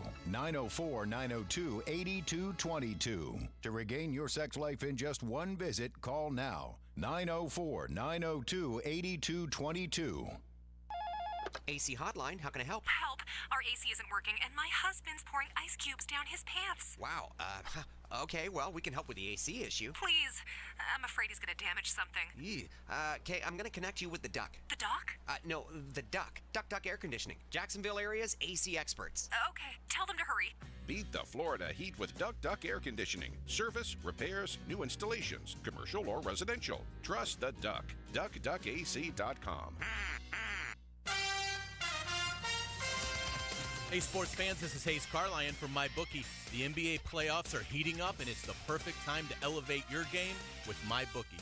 With MyBookie, you can bet from anywhere, anytime, so you never miss a shot to cash in on a play. You can even live stream and bet on the games right from the sportsbook, giving you everything you'll need to decide, cash out or let it ride. MyBookie really makes it easy to get paid with tons of boosted props and slam dunk parlays, and new boosts are now posted on the daily. It's more than just a sports book. Buzzer beaters, underdog upsets, and a community to share in all of the sweats. Give yourself a head start today and play with house money using promo code 1010XL when you make your first deposit. That's promo code 1010XL to claim a limited time bonus when you sign up and make your first deposit. Bet anything, anytime, anywhere, only with MyBookie, and don't forget that promo code 1010XL. Come on, admit it. Almost everyone you know seems to be playing pickleball now, right?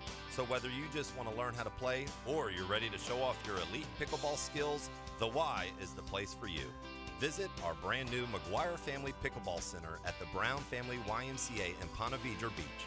5 top quality outdoor courts and 3 amazing indoor courts where you can learn about dinks, dill ball, falafel, the kitchen, and more pickleball slang at the Y. Dan Hicken and Jeff Prosser share the huddle with Freddie T. Bring it in! Monday morning running back with Fred Taylor is fueled by Epstein and Robbins. Fred Taylor, he's a candidate to go the distance. And B&B Fuel and Lubricants on 1010XL. This is your Mad Dad's Update with Chapter President Donald Ford. Mad Dad's is asking for good, committed men who want to be part of an organization that has been around for 17 years. We are a group that is part of the solution, not the problem. We are a group that don't stand around murmuring and complaining, but get into action and hit the streets to get the community to break the code of silence to remove the murderers off our streets.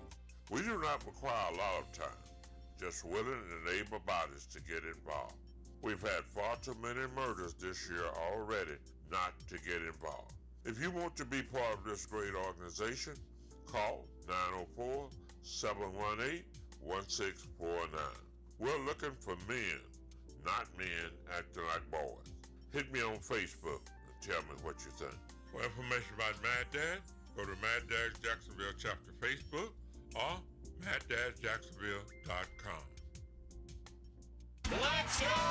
Join us this Saturday, June 8th at 7 o'clock in the VyStar Veterans Memorial Arena as your Sharks take on the Tulsa Oilers. Great seats are still available. Ask about our awesome family package. 4 tickets, 4 food or merchandise vouchers, and a $25 Al's Pizza gift card. Get yours today. Call 904-621-0700 or visit JacksonSharks.com. The Shark Tank is having a luau. So break out your flip-flops and grass skirts and come join us. Check out the Polynesian dancers and learn the hula at Shark Fest, our pregame party. The first 1,000 fans will get a free lei. It's going to be a totally tubular night. Jacksonville Sharks, Tulsa Oilers. That's Saturday, June 8th, 7 o'clock. For tickets, call 904-621-0700 or visit JacksonSharks.com. That's 904-621-0700 or JacksSharks.com. Let's go! Let's go! Look out, world, we're getting strong. The future's here and we belong. She can STEM, she can do more. Like build a rocket and watch it soar. Or clean the oceans and make the world a better place. Oh, she can STEM, so can you. Find a cure, invent something new. There's no challenge in the world that she can't face. She can STEM. Learn more at She Can STEM. A message brought to you by the Ad Council. 1010XL is presented by Farah & Farah, exclusive injury law firm of the Jacksonville Jaguars. Protecting you and your family. Call 396-5555. Jacksonville. Let's ring up another guest on the All-Pro Roofing phone line. Back here on 1010XL at 92.5 FM in the city of Jacksonville. We are glad you are with us. The Jaguars have wrapped up OTAs for the offseason. They will have mini camp next week. And then that's it. They're off until the end of next month when training camp begins here in the city of Jacksonville. Very similar situations all over the National Football League. This week we've been all over the NFC East. We've made stops in Washington, Philadelphia, Dallas, and New York. Let's talk to a man that covers the NFL as a whole. We've had him on many times. Certainly his focus is the NFC East with where he lives and who he covers. Jeff Kerr, my buddy from CBSSports.com, always kind enough to join us here on 1010XL. Jeff, how you doing? Pretty good, Ryan. You know, it's funny because the Jaguars have minicamp next week. The Eagles had their minicamp this past week, but it feels like I'm about to go on summer vacation, even though half the league still has minicamps. Yeah, it's wild, and we got to get them in. I got one more week of vacation in the middle of July because at the end of July, it's go time in training camp, no question about it. Jeff, we've toured the NFC East this week. As a whole, when you look at the NFC East coming into 2024, the vibe I've gotten, Philadelphia at the top, maybe a little bit of a gap to Dallas, and then maybe a decent gap down to Washington or New York. Is that the way you see the division coming into the year? Yeah, that's the way it feels, right? And I still think Dallas is a much better team than what people are giving them credit for, but they pretty much didn't do anything this offseason, even though Jerry Jones said he was all in, and which I think is a crock of you-know-what. I mean, really, what did Dallas do this offseason? They signed Ezekiel Elliott back. Well, he was the worst running back in the NFL the last 2 years. I guess you're trying to run it back, trying to give him and Dak a championship. I don't know. Part of me kind of feels bad for Dak Prescott right now, even though he's about to get a boatload of money, because Dallas is at that point where they got to sign him, CeeDee Lamb, Micah Parsons, but they just don't have enough talent around them. They were built to win last year with Brandon Cooks and Stephon Gilmore, who, by the way, Stephon Gilmore still is unemployed. So I don't know what direction they're going in. It just feels like the Eagles were proactive and the Cowboys were reactive. You know, Philadelphia and Jacksonville, to me, there were a lot of parallels. Both teams, 11 weeks into the year, I think were the number one seeds in their respective conferences. Jacksonville bottomed out and missed the playoffs. Philadelphia bottomed out. They still got in an extra 7 days, but then they got annihilated by Tampa on Wild Card Weekend. And the vibe I've gotten is even though Nick Sirianni was in the Super Bowl, less than 18 months ago, he might have some job security issues if things don't go well there this year. What's your thought? Yeah, I think it's key for the Eagles to get off to a fast start again. And look, they were the last unbeaten team in the NFL the last 2 seasons. So if Nick can do that for 3 years in a row, he'll still have to worry about it because they lost 6 of 7 to close out the season. I think there's a lot of pressure on Nick Sirianni to get the job done this year. And the Eagles have changed up a bunch. They have a new offense. Jalen Hurts admitted 95% of the offense is new in minicamp yesterday with Kellen Moore. So they got him in there. Defense, I think the defense is going to be tremendously better than it was last year, just based off what I'm watching in minicamp. And, I know the Eagles are learning a new offense, so that plays a role in it. But when you reloaded at the cornerback position, all of a sudden that's a strength now. You got rid of Hassan Reddick, which I didn't agree with, but you added Bryce Huff in that mix. The linebacker's still a concern, but their defense is one of the worst I've seen in a long time last year, and they were toward the bottom of the league and everything. When you bring an experienced coach like Vic Fangio, I think that's going to help this football team tremendously. But you're right, Ryan. There's a lot of pressure under Nick Sirianni, and it'll be like that the whole year. And you even wonder, even if this team goes deep in the playoffs, is Nick Sirianni's job really safe? Because there's a lot of talent here. Jeff Kerr, CBSSports.com, here with us on 1010XL in Jacksonville. Jeff, the vibe I've gotten this week as well is it's not just Sirianni. Certainly pressure on McCarthy in Dallas, Brian Dable in New York. To me, the only guy that's going to be safe is Dan Quinn because it's year number 1 for him in Washington. Do you think there are 3 legitimate hot seats in the NFC East? In a way, yeah. So, look, with Mike McCarthy, I kind of felt like they should have moved on from him last year. I thought it was unacceptable to lose like you did at home to a number 7 seed in the playoffs. And not after you won the NFC East and got that 2 seed. You were probably a team that should have competed with the San Francisco 49ers for a Super Bowl appearance in the NFC. And, it just fell flat on your face. And you lost the same weekend that the collapsing Eagles did. That's not good. And, that was one reason why I couldn't take Dallas seriously last year. They just reminded me of the team that, when we were in elementary school, Ryan, you had the big bully who just beat up on everybody, but then someone could match up to the bully and the bully ran away. That just felt like the Cowboys to me last season. So yeah, I think Mike McCarthy's going to be under the microscope. That franchise looks like they're a year away from a total rebuild, or they overpay their players and they can't build a team around them. New York, who knows what to think of Brian Dable, right? Their front office has kind of been a mess too with Joe Shane. Even though I like what they did this offseason, they still have uncertainty at quarterback with Daniel Jones. Is Brian Dable going to get an opportunity to fix that? We don't know, but you're absolutely right about Washington. They were so bad last year. They were 4-13.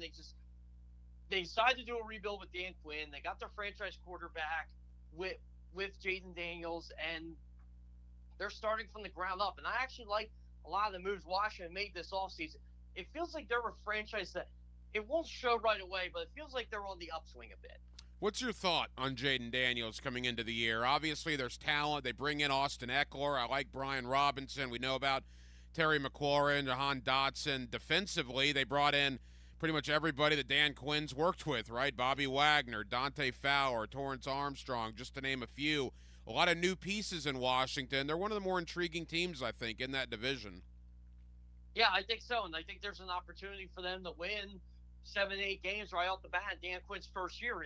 We always seem to forget Dan Quinn coached the team to a Super Bowl, and it is kind of funny how he doesn't get the blunt for that Super Bowl collapse, even though he was the head coach. It was the guy in San Francisco everybody likes to pinpoint because he was the mastermind of the offense. But I don't think Dan Quinn's a bad head coach. I really don't. I don't think he's a good head coach, but just talking to him at the owners' meeting, sitting right next to him, he's definitely a really good people person. I think he's the type of coach that can rebuild a franchise. And, he's given the keys to the offense to Cliff Kingsbury and Brian Johnson, and they're going to be in charge of working with Jaden Daniels. And I think if they let Jaden Daniels be Jaden Daniels and be this dual threat quarterback, they're going to win a lot of games because he's going to be really tough to stop. And I think he's got a big arm.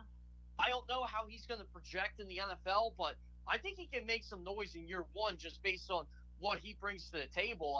Will he be better than Caleb Williams? I don't know. Caleb Williams has a great situation in Chicago, but so does Jaden Daniels. So I wouldn't be surprised if both of them have really good rookie seasons. A couple of more for Jeff Kerr, CBSSports.com. Jeff, final NFC East thought until we get to the Jaguars as we begin to wrap up here with you. Bottom line, going into the year, Philadelphia, Dallas, Washington, New York. Do you expect Philly and Dallas to challenge for a playoff spot? Could potentially Washington and New York surprise? What are your thoughts on the division coming in? I think Washington's going to be better than most people think. I think New York can be better than most people think, even though I'm not sure about the quarterback situation there. Is every time I think about the Giants, I kind of just want to say, what a mess, right?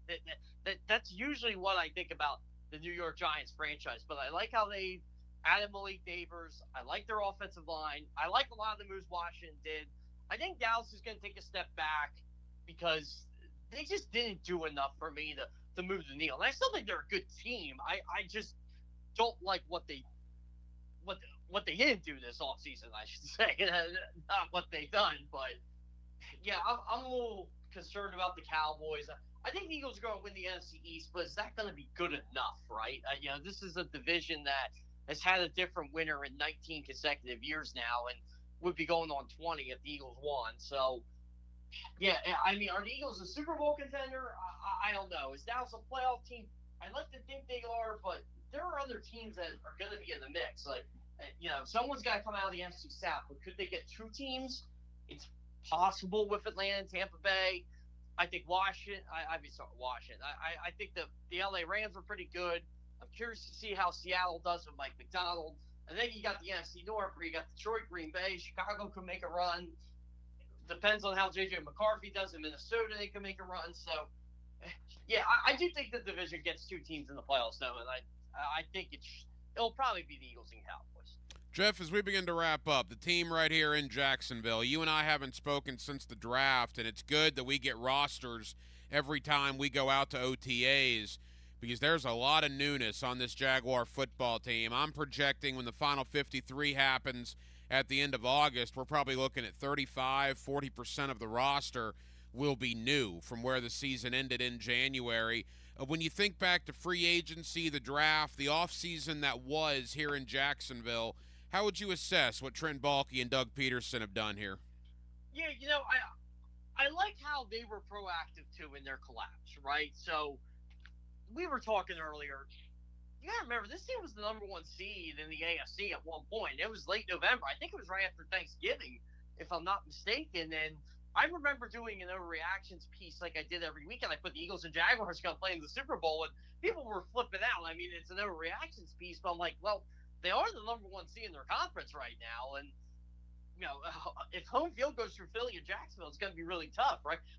I still say the key to this season, though, is Trevor Lawrence and how much he can develop, and can he be this elite quarterback that you and I think he can be, that a lot of people seem to think he can be? He hasn't shown that yet. I know he's been banged up. I know he's been injured, but if he takes that next step, this whole thing changes for them. No matter who they got at running back or wide receiver, offensive line. I mean, their defense is completely new. I'm going to have to study all the new players that they have. I mean, this is a team that I feel like they hit the reset button, but in a good way. They knew 9-8 wasn't good enough. They're trying to take that next step to, okay, how can we be an 11-12 win team? And they can easily do that. It just feels like a cop-out. But if Trevor Lawrence is Trevor Lawrence, I feel like this team could challenge Houston for the AFC South and potentially win it. And, look, you and I talked last year coming into the season. The AFC South going into 2023 was thought to be the most boring division, right? Dare I say the worst division in football. And all of a sudden, Jeff, you look now in June of 24, I mean, good grief, man, with Houston's expectations, Jacksonville's expectations, a lot of intrigue about Anthony Richardson and Indy. Tennessee spent $1 billion, right, in free agency. I mean, there is a lot of compelling storylines in this division, far more so than what we said a year ago. Yeah, I would agree. And, I just did division rankings last week, and the AFC South they weren't number one, but they were definitely a consideration. I think I put them third, actually, if I'm trying to remember how I wrote it. But I mentioned all those reasons. And I think a lot of it has to do with the quarterbacks they have, right? Will Levis showed some potential in Tennessee last year, but like you said, they spent $1 gajillion on free agents to compete because they had the cap room. Jacksonville was the division champion 2 years ago and looked in line to make a playoff berth until the very end. And Indianapolis was a good team with Anthony Richardson last year, and they almost made the playoffs with Gardner Minshew. And you saw what Houston did. I mean, this is a really good division with a lot of good football teams. And yeah, you're right. For years, you make fun of the NFC South. You made fun of the AFC South. You're like, well, what's going on down there? I guess you got to watch the SEC and ACC for some good football. Now you're watching the NFL now. Oh, it's going to be a lot of fun. And again, it starts next month with training camp. And Jeff, as we say goodbye, the league as a whole, right? You look at all 32 teams, so much movement this offseason, so many things transpired. What do you think was the biggest offseason storyline? If you had to say, all right, from where we ended with the Super Bowl with Kansas City winning it to where we are now on the doorstep of training camp next month, biggest one or two storylines for you over the last 4 or 5 months? Yeah, you know what, Ryan? This is a really good question. Because I can go a bunch of different ways with this, but maybe it's just the recency bias for me watching a mini camp. But the new kickoff rule was going to be something. I mean, just watching. I was at Eagles mini camp all week, watching them practice it, watching who could be the kick returners, watching just the formation of it. When the ball, I mean, the kickoff is back in football. I thought.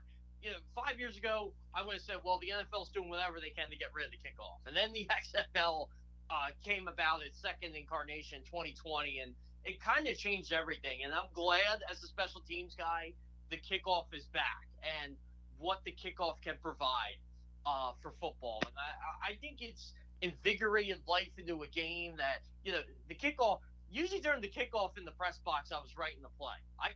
I was writing something, the tweet and whatever. I can't do that anymore. And I'm kind of excited for that. I'm excited to bring back the most exciting play in football. And if you want to, you know what, I'll do an honorable mention for this too. I think the 18-game schedule is coming sooner than maybe we realize. I thought maybe it'd be 2030. I think it's the 18-game schedule's coming. Now that we got games in Brazil, we might have a game in Dubai coming up, a game in Australia. I mean, the league's growing, and Roger Goodell does anything he can to get revenue for this league. And I know the 18-game schedule's coming. It just feels like it's coming sooner rather than later. And I don't know about you, Ron. I want to ask you how you feel about this.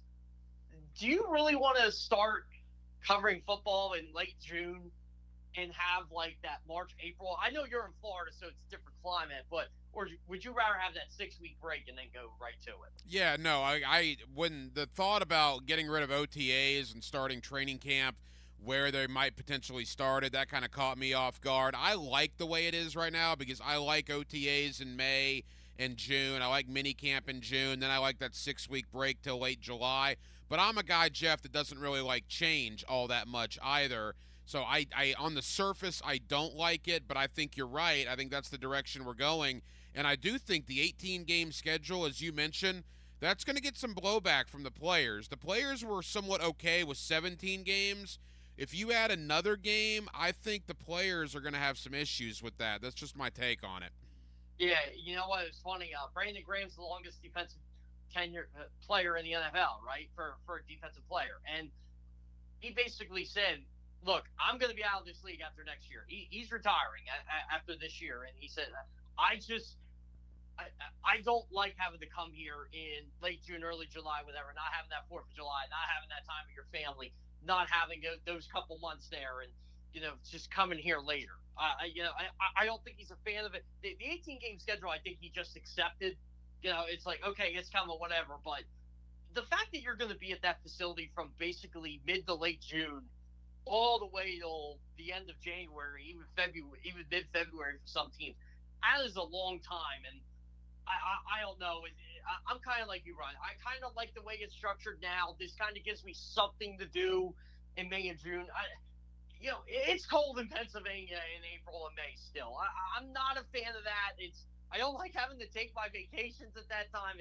I have a set plan. I kind of like the set plan the way it is. No, I'm with you. No doubt about it. Jeff Kerr, CBSSports.com.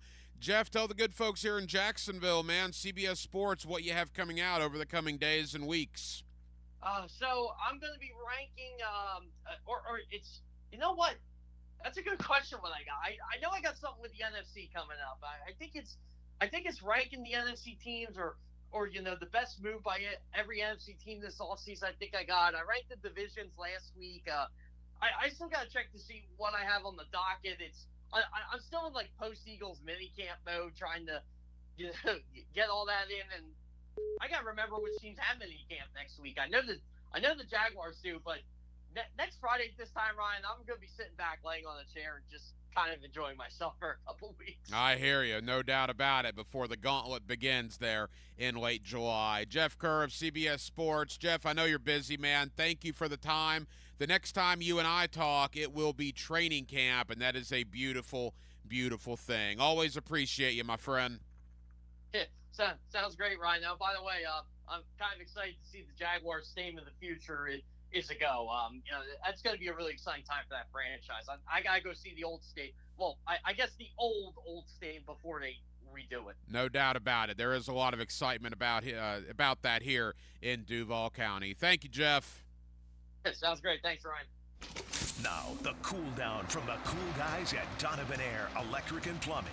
Fast, reliable, and honest service since '87. And there he goes. Thank you to my buddy Jeff Kerr, CBSSports.com. Jeff's one of the good ones, man. Always enjoy talking ball with him. And, yeah, he does a primary job of the NFC East, but he does cover the National Football League at large. And that wraps up our NFC East preview this week. Now, we have been through the AFC East. We have now been through the NFC East. Next week, it's all about the AFC North, as we will make stops in Baltimore, in Pittsburgh, in Cleveland, and in Cincinnati. My big takeaway from the evening, and it's really my big takeaway from the week here on Hacker After Dark, everybody loves Philadelphia in that division. Despite the collapse last year, everybody thinks that I've talked to, and we've had the 5 guys on that cover that division, Philadelphia, Dallas, and then a little bit of a gap down to Washington and or New York. But then coaches are on very much hot seats coming into the year. Sirianni in Philly, McCarthy in Dallas, Dable in New York. A lot of pressure on those guys here in 2024. Well, that'll just about wrap it up for what has been a very busy Friday night and really a very busy week here on Hacker After Dark. We certainly appreciate you guys hanging out with us here on 1010XL and on 92.5 FM. We have a ton of people to thank. Again, my buddy Jeff Kerr of CBSSports.com. Thank you to Anton Harrison, Jaguar offensive tackle. Caught up with Anton earlier this week after Jaguar OTAs. Again, thank you to the Jaguar PR staff for hooking us up with that here on Hacker After Dark. I'm a big fan of Anton Harrison. There is no question about that, and certainly enjoyed that conversation. Michael Gelkin of the Dallas Morning News stopped by to preview the Dallas Cowboys with us here tonight.